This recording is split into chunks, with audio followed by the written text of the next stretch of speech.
하나님, 오늘도 생명 주시고 하나님 앞에 예배할 수 있는 시간을 허락하셔서 감사합니다.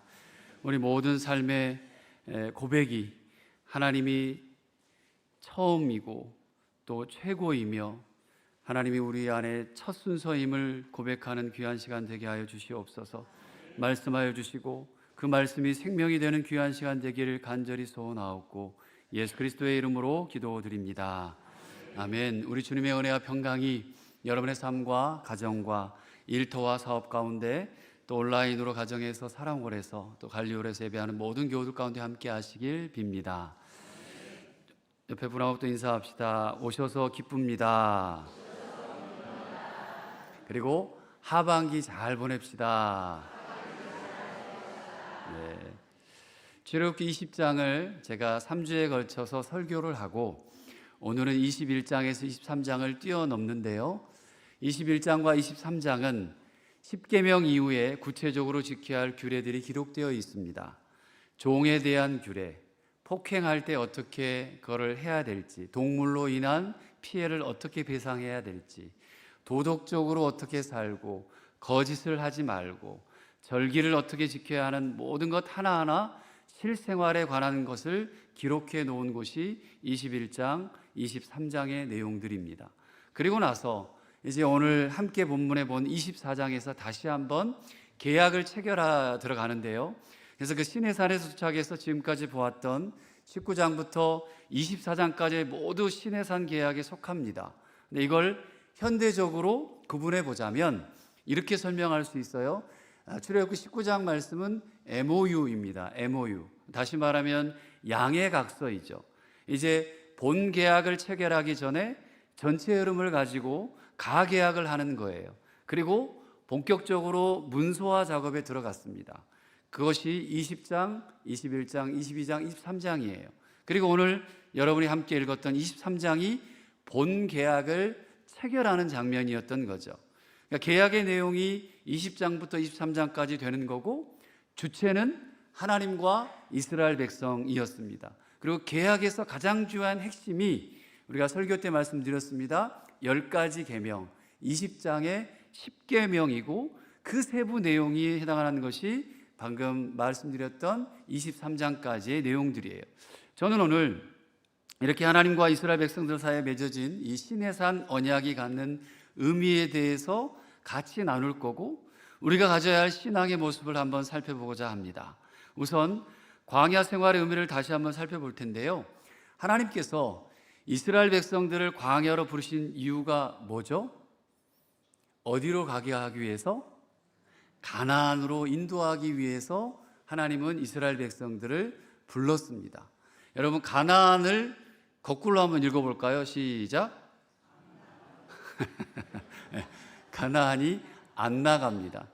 그게 이제 예전부터 유행해온 성도들에 대한 이야기예요. 교회를 안 나가, 나 안 나가 이런 분위기를 가나안 성도라고 그랬어요.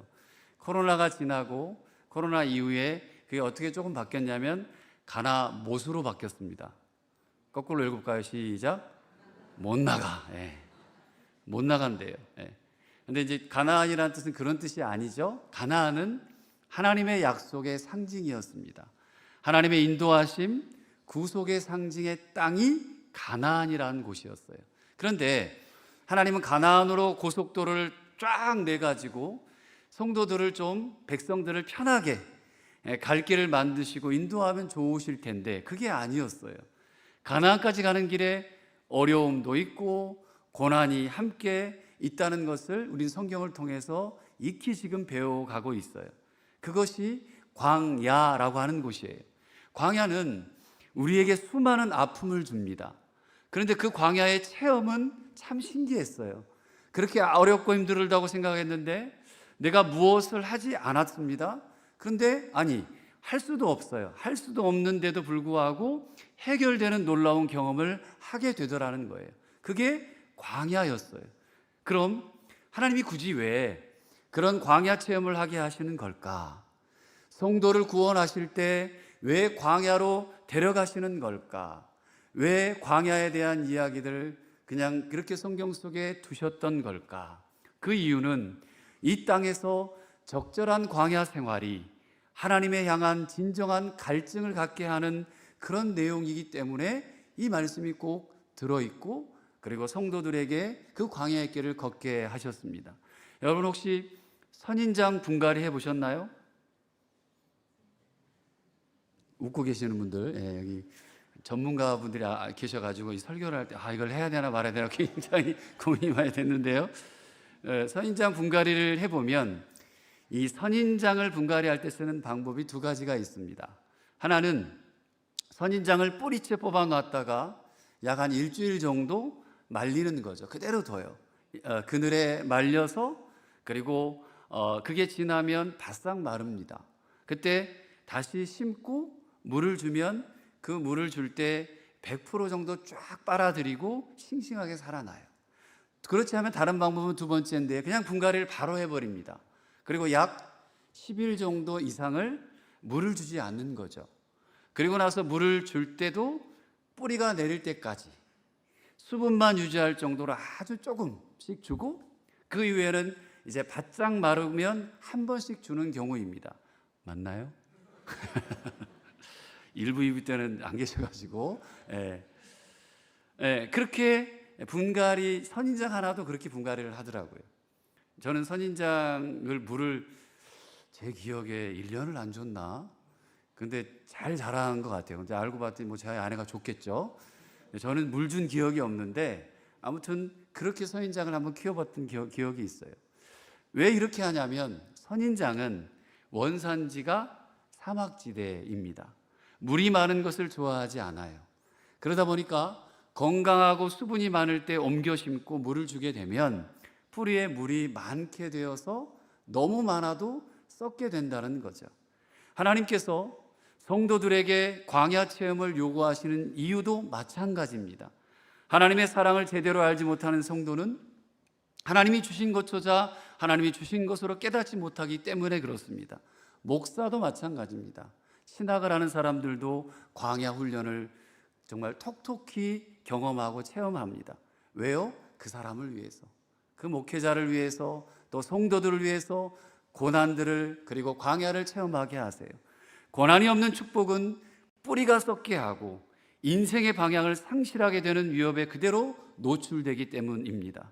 그래서 고난 중에 하나님을 만나길 바라고, 고난 중에 하나님을 찾기를 바라고, 고난 중에 하나님을 의지하길 바랬던 거죠. 하나님께서. 여러분, C.S. 루이스라고 하는 사람이 고통의 문제라는 책을 썼습니다. 이 책을 읽어보면 그 내용이 이렇습니다. 하나님이 행복을 찾을 만한 곳을 한 군데만 남겨두셔도 우리는 그분 안에서 행복을 찾으려 하지 않습니다. 우리는 이른바 나의 삶이 즐겁게 느껴질 동안에는 그 삶을 하나님께 양도하려 들지 않습니다. 그러니 나의 삶을 덜 즐겁게 만들고 그럴듯해 보이는 거짓된 행복을 빼앗는 것 외에 우리의 유익을 위해 하실 수 있는 일이 무엇이 있겠습니까? 바로 이 자리, 처음에는 하나님의 섭리가 잔인하게 짝이 없게 보이는 이 자리야말로 하나님의 겸손함과 예수님의 낮아짐을 찬양해야 할 자리입니다. 책에 이렇게 써 있어요. 우리가 어렵다고 생각할 때 그때 하나님이 생각나잖아요. 그죠? 하나님 생각나세요? 여러분 어려울 때 무엇이 생각나십니까? 만약에 어려울 때 하나님이 생각나면 그곳이 바로 하나님을 찬양해야 할 자리임을 믿으시길 바랍니다. 그래서 우리는 이스라엘 백성들이 광야 생활을, 그 척박한 생활을 어떻게 이겨낼 것인가, 그 사람들이 어떻게 이겨낼 것인가에 관심을 갖는 게 아니라 그 어려움 속에서도 하나님이 어떻게 인도해 내실까? 어려움을 당했어요. 그 어려움 속에서 하나님이 어떻게 인도해 내실까를 더 주목하는 삶이 신앙생활입니다. 광야의 척박함은 하나님이 계획하신 목적이 아닙니다. 그 척박함 속에서 하나님을 붙잡는 것을 알게 하시는 것이 하나님의 목적입니다. 어떻게 한다고요? 하나님을 붙잡게 하는 것을 알게 하시려는 이유라는 거죠. 그 목적을 분명하게 알리시는 것이 오늘 본문의 시내산 언약입니다. 여러분, 약속 왜 하시죠? 약속하자마자 안 지키려고 하지 않죠. 약속은 깨라고 있는 게 아니라 지키려고 있는 거죠. 그래서 하나님은 이 언약을 세우는 절차를 까다롭게 하신 것인데요, 앞서 설명한 대로 모세가 20장부터 23장의 하나님의 말씀을 그대로 전했어요. 그랬더니 백성들이 그 말씀을 다 행하겠다고 분명히 자기들이 고백합니다. 그런데도 하나님이 그 다음 단계를 또 준비하세요.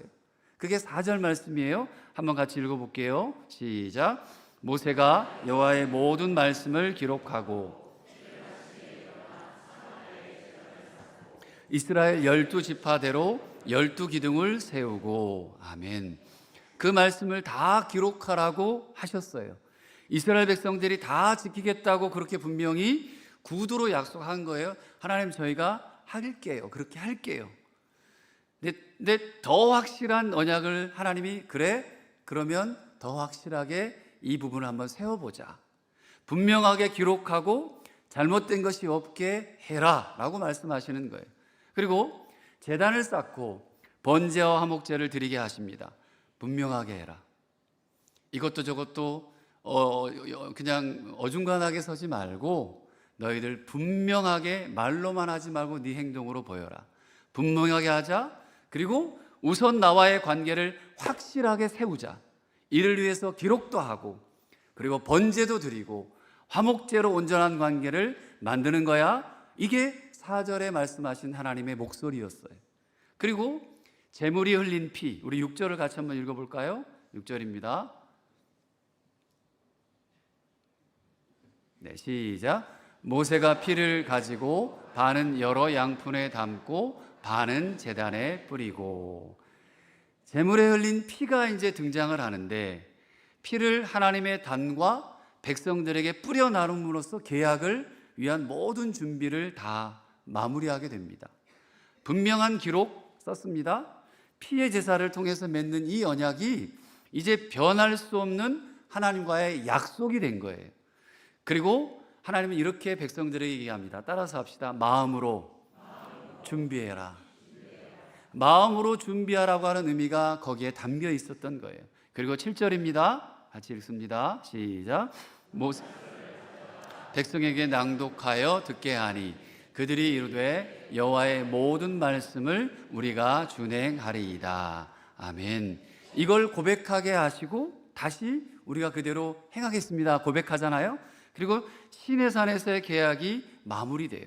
그러니까 기록한 거 다시 한번 낭독하고, 또 너희들 이제 빼도 박을 수도 없다. 너희들 이들 딱 이대로 말대로 그대로 해라. 그리고 그걸 듣는 백성들이 알겠습니다. 지키겠습니다. 시내산에서의 계약이 이제 마무리된 거예요. 그리고 전체 계약 모습이 하나님의 유일한 구속주임을, 내가 너희들에게 유일한 신이고 너희들 나 외에는 너희들 도울 자가 없어, 구속하고 너희들을 이끌어냈어, 분명하게 알리고 분명하게 고백을 받게 하겠다는 하나님의 마음이 들어있는 말씀이에요. 이제 시내산의 언약의 의미를 우리의 신앙의 문제로 되새겨 볼 시간이 됐습니다. 하나님은 이 시내산 언약을 통해서 하나님의 구속을 보이셨고요. 너희는 내 소유야. 너희는 이제 내가 너희들을 책임질 거야. 그리고 거룩한 백성이야. 이렇게 말씀하고요. 그리고 우리에게 그런 백성된 삶을 그 백성들에게 제사장 나라가 되라고 요구하시는 장면인 거예요. 여러분, 계약서 한번 써보셨죠? 저도 계약서를 이 한국에 와서 써봤어요. 계약은 뭡니까? 쌍방간의 약속입니다. 계약한 대로 지켜야 돼요.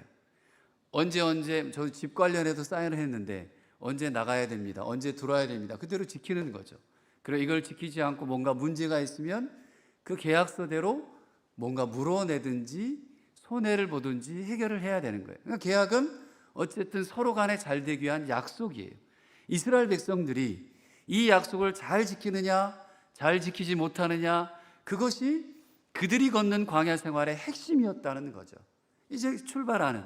근데 놀라운 사실은 여러분, 계약이 쌍방간의 합의하에서 서로 좋아야 되는데 한쪽만 주면 어떻게 되죠? 계약 성사가 이루어지기가 어려울 거예요.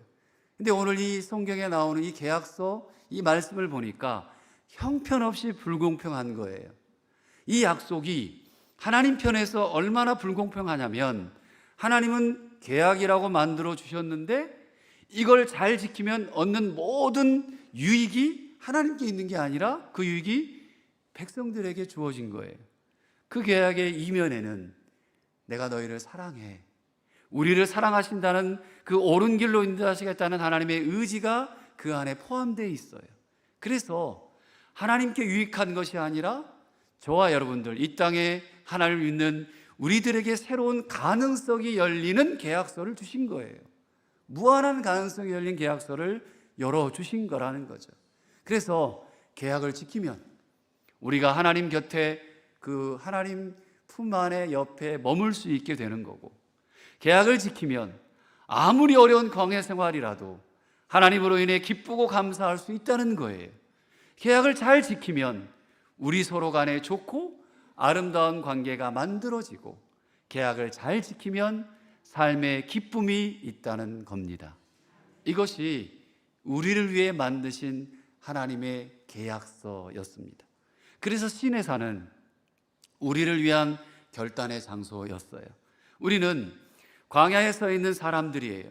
C.S. 루이스의 말처럼 광야가 하나님의 축복임을 우리는 매일매일 알면서 살아가는 사람들이어야 합니다.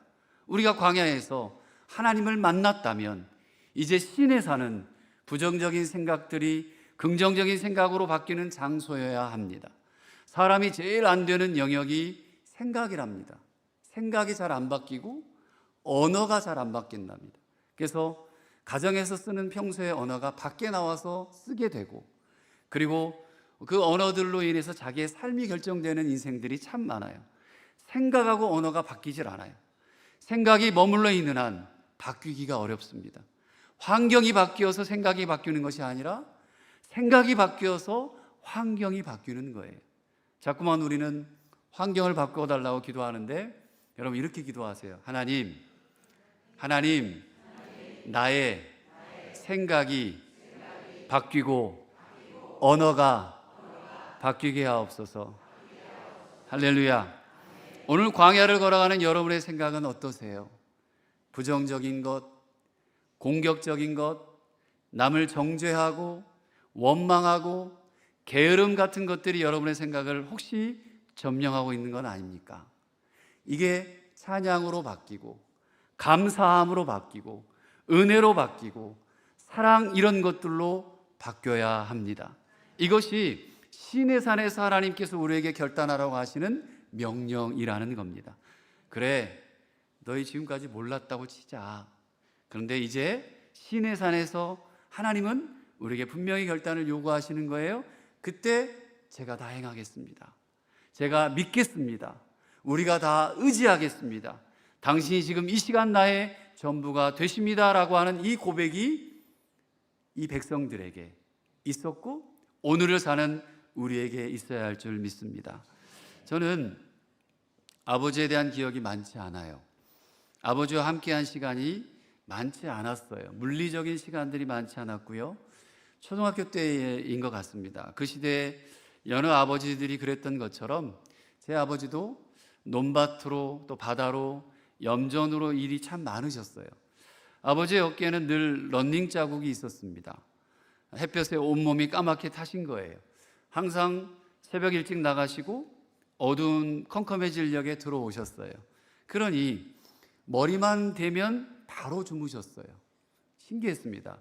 1, 2, 바로 3초면 바로 주무셨어요. 여러분 잠 잘 주무시나요?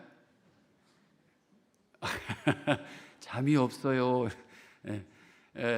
잠 잘 주무시는 분들 복이죠. 그리고 또 나이에 따라서 잠이 줄어들기도 합니다만, 그럼에도 불구하고 어쨌든 지금 아버지는 참 잘 주무셨던 것 같아요. 근데 지금만 생각해 보니까 참 많이 피곤했나 보다. 저는 잘 주무신 줄 알았는데 너무 피곤했나 보다는 생각을 했어요. 가까이 친해질 기미가 보이지 않았던 거죠. 그도 그럴 것이 제가 10살 때 아버지 나이가 50살 가까이 되셨어요. 어린 나이였으니 뭘 제가 알았을까요? 잘 몰랐습니다. 어느 날인가 많이 피곤해 보이시더라고요. 그래서 용기를 내서 아버지 뒤로 가서 어깨를 두드리고 그리고 주물러 드렸습니다. 굉장히 돌처럼 단단하더라고요. 저는 모든 아버지의 어깨가 그런 줄 알았어요. 근데 이게 뭐 계속 일만 하니까 풀릴 시간이 없었던 거죠. 아주 단단한 이 어깨였습니다. 그래도 어쨌든 제 힘을 다해서 춤을 췄죠.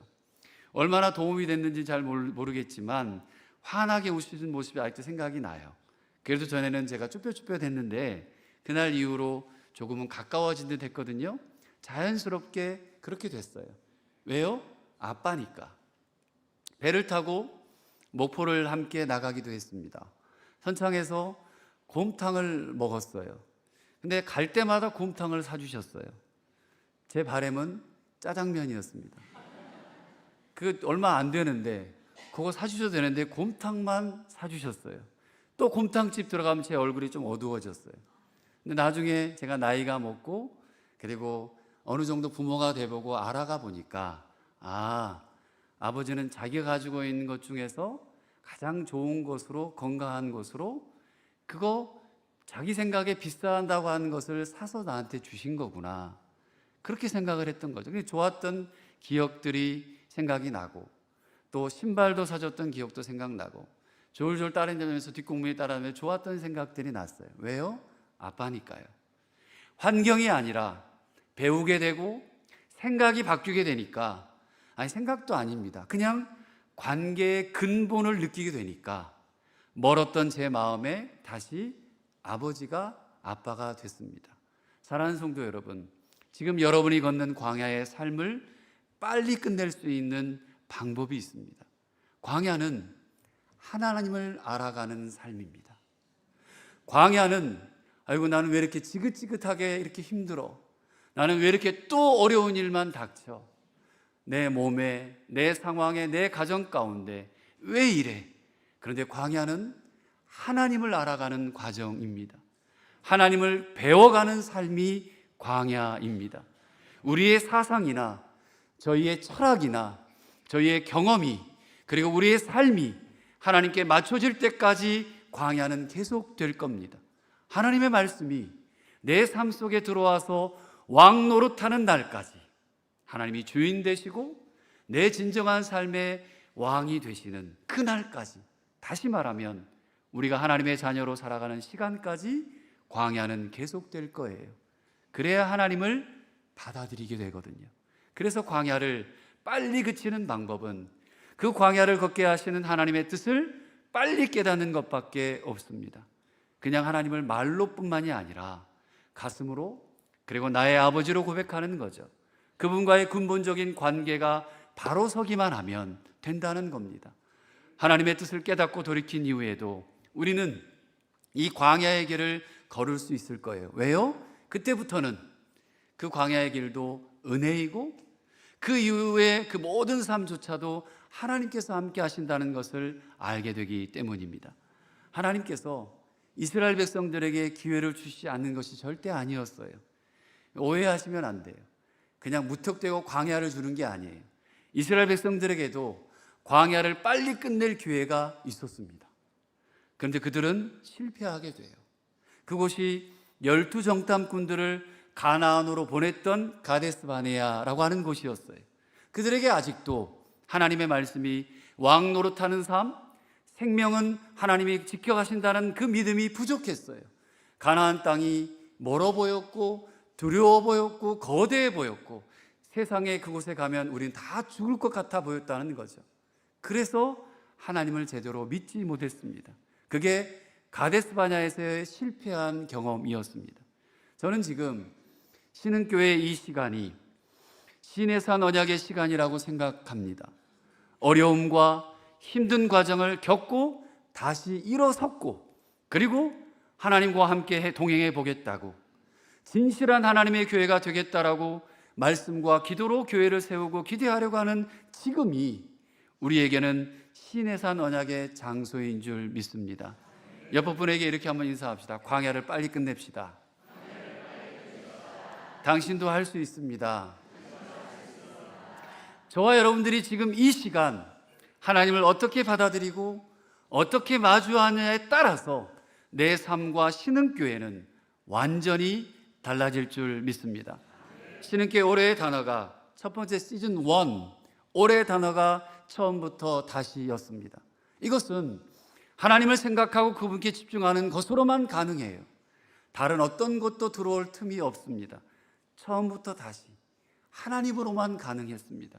그리고 오늘 시내산에서처럼 우리가 결단하고 네, 우리가 다 행하겠습니다라고 대답할 수 있을 때에만 그 시작이 나로부터 시작해서 우리에게 그리고 지체들에게 흘러갈 수 있는 것입니다. 우리가 하나님 앞에 제대로 서 있는 일이 그렇게 쉬운 일이 아닐 겁니다. 지금까지 내가 가지고 있던 광야의 삶이 있잖아요. 내가 가지고 있는 생각이 있잖아요. 그대로를 가지고는 불가능하다는 거예요. 하나님은 이런 우리를 사용하시기 위해서 계속 광야의 척박함을 걷게 하시고 그리고 그만큼 힘든 시간들이 올 때가 있다는 거죠. 사랑하는 우리 성도 여러분, 어차피 우리 이스라엘 백성들 보면서 느끼잖아요. 어차피 얻어맞고 깨지고 그렇게 40년을 거쳐서 하나님께 나아가는 방법을 배우는 것이라면, 그렇게 해서라도 하나님은 우리를 놓지 않겠다라고 하신다면 차라리 지금 당장 결단하고 그분이 원하는 삶을 먼저 사는 것이 좋지 않으실까요? 우리가 잘 모를 때는 몰라서 그분께 사로잡히지 못했지만 복음이 뭔지, 예배가 뭔지, 찬양이 뭔지, 기도가 뭔지, 생명을 살리는 것이 무엇인지, 성교는 왜 해야 되고 어떻게 하는지를 알아가고 결단한 오늘의 저희들의 지금, 하나님께서 우리에게 원하시는 것이 무엇인지 어렴풋이라도 알게 하시는 지금 결단할 수 있어야 합니다. 모를 때는 5년이 지나도 10년의 생활이 흘러도 20년이 걸렸지만 광야를 거치고 시내산을 경험하는 지금 여러분에게는 결단과 돌이킴이 필요한 시기라는 거죠. 하나님은 시내산 언약에서 8절입니다. 마지막 한번 읽습니다. 8절 말씀 시작. 모세가 그 피를 가지고 백성에게 뿌리며 이르되 이는 여호와께서 이 모든 말씀에 대하여 너희와 세우신 언약의 피니라. 아멘. 피의 반은 제단에, 피의 반은 백성들에게 뿌리게 하셔요. 이게 뭔가요? 시내산 약속을 생명의 무게로 보시는 거예요. 뭐라고요? 생명의 무게로 보셨어요. 마지막에는 예수 그리스도께서 십자가에 죽으심으로 흘리신 그 언약의 피로 시내산 언약을 완결해 내셨습니다. 당신이 친히 죽으실지라도, 그 신이 이 땅에 내려와 그 십자가에 달려 죽으실지라도 이 피의 언약 구속의 역사를 멈추지 않겠다는 것이 하나님 아버지의 마음이셨습니다. 지금 우리에게 더 많은 기적이 필요한 게 있을까요? 우리는 이미 많은 기적을 경험하며 살고 있습니다. 더 많은 시간이 필요한 것도 아닙니다. 더 많은 광야의 척박함이 나를 버려둬야 할 이유도 이제는 없어요. 광야 40년을 지나도 깨닫지 못하는 사람은 깨닫지 못합니다. 우리에게 필요한 것은 지금이에요. 만약에 지금 여러분에게 말씀하시는 충격이 있다면 그 말씀하시는 지금 이 시간 그 하나님께 여러분의 인생을 드리시고 결단하시길 바랍니다. 예배 끝나고 오늘 은혜 많이 받았습니다. 그리고 나서도 잠시 후에 잊고 말면 그만인 삶이 아니고, 머리에는 조금 남아 있어도 안 지키면 그만인 삶이 아닙니다. 왜요? 세상에 나가면 지키기가 너무 어려워요. 지키려고 결단했어도 조금만 틈이 있으면 세상에 잡아먹히고 맙니다. 하나님 말씀은 온데간데 없어져요. 사랑하는 우리 신흥가족 여러분, 말씀의 결론입니다. 지금 있는 그 자리가 여러분의 시내산입니다. 하나님은 여러분 한 사람 한 사람의 결단을 기다리십니다. 이제 더 이상 광야를 홀로 걷는 것이 아니라 그 광야를 이기게 하시는 하나님 앞에 결단하시길 축복합니다. 우리가 다 지키겠습니다. 우리가 그렇게 행하겠습니다. 당신이 나의 주권자요 왕 되심을 이제는 인정하고 제 발을 한 발 더 뛰겠습니다. 그런 고백 위에서 2025년 이제 하반기 우리 신흥공동체 안에 하게 되는 모든 사경회의든 그리고 우리 성서학당이든 성경통독이든 목장 모임이든 전도대이든 모든 신앙생활의 하반기의 삶이 여러분 안에 이제 연말에 끝나는 그 순간에 하나님이 내 광야의 생활, 내 인생의 삶 속에서 풍성하게 채우시고 함께 하셨다라는 그 고백이, 그 생명의 무게가 진실하게 고백되는 귀한 삶 되시길 주님의 이름으로 축복합니다. 기도하겠습니다. 언약의 피, 신의 산 약속을 생명의 무게로 보겠습니다. 예수 그리스도께서 십자가의 죽으심으로 흘리신 언약의 피로 신의 산 언약을 완견해내신 사랑을 힘입어 더 이상 광야를 홀로 걷는 것이 아니라 그 광야를 이기게 하시는 하나님의 마음을 알아서 결단하고 순종하겠습니다. 지금 있는 나의 자리가 신의 산입니다. 우리가 다 지키고 우리 공동체가 다 그렇게 행하며 주님이 나의 주권자 되심을 인정하고 발을 떼기를 간절히 소원합니다. 하나님께서 지키시고 함께 하신다는 믿음이, 하나님의 말씀이 왕 노릇하는 내 삶이 되겠습니다. 주님 도와주시옵소서. 생명을 주신 주 예수 그리스도의 이름으로 간절히 기도드립니다. 아멘.